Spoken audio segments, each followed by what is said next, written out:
Os voy a enseñar a hacer la composición en papel, como si fuera un collage, con trozos de cartulina. Voy a hacer dos, uno más simple y otro más complicado. Para empezar el simple voy a coger las formas que yo ya he dibujado, escaneado y recortado y las voy a poner de dos en dos.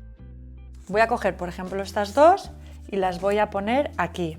Fijaros que yo ya estoy empezando con el movimiento, no las estoy colocando hacia arriba como si estuviesen paradas, las estoy colocando las dos en el mismo sitio, ya creando una especie de curva.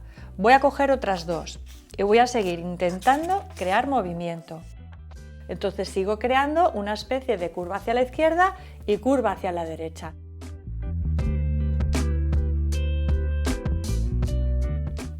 ¿Vais viendo?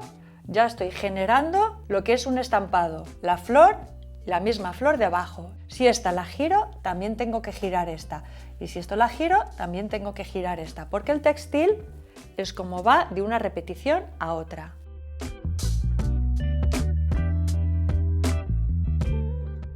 Vamos a ponerlas así para intentar que nunca hagan una línea horizontal, porque todo lo que son las líneas horizontales o verticales se quedan grabadas en la cabeza y al final lo que vemos son solo líneas o cruces. Entonces vamos a intentar siempre hacerlo todo en diagonal. Aquí yo ya tendría lo que es un estampado simple. En este caso a lo mejor podríamos utilizar las figuras más pequeñas, que yo las llamo las ninis, y las meto para darle otro tipo de sabor, podríamos decir, de estilo. Recordad que tienen que ser siempre exactamente las mismas. Ahora, si os parece, os voy a hacer la composición más complicada. Para todos los estampados siempre hago 2 o 3 formas principales, que en este caso son estas flores grandes. Y luego lo que yo llamo las medianas, que suelen ser hojas sueltas o a lo mejor con alguna flor, que son las que me van a ayudar a que todo fluya. Y luego los ninis, los pequeñitos.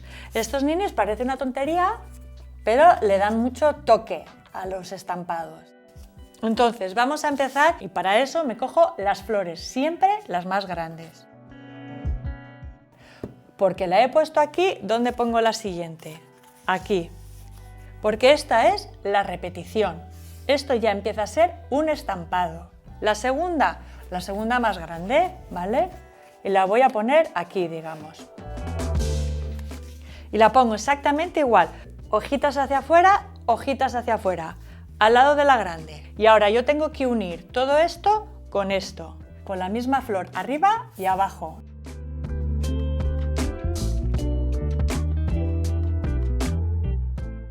Y sigo creando. Es importante que no se diferencie un dibujo arriba y otro dibujo abajo. No, queremos que se una. ¿Ponemos ninis? Ponemos ninis. Lo importante de estas dos composiciones que habéis visto es que entendamos que todas las flores y todas las formas van en línea curva para poder ayudar a crear un movimiento en el estampado. Es decir, yo pinto ya las flores con esas curvas, sabiendo que luego me va a ayudar a crear todos estos movimientos. Espero que te haya gustado y que hayas aprendido un montón con todos estos consejos. Si quieres seguir, suscríbete. Y si quieres aprender más conmigo, te invito a que veas todo mi curso en doméstica.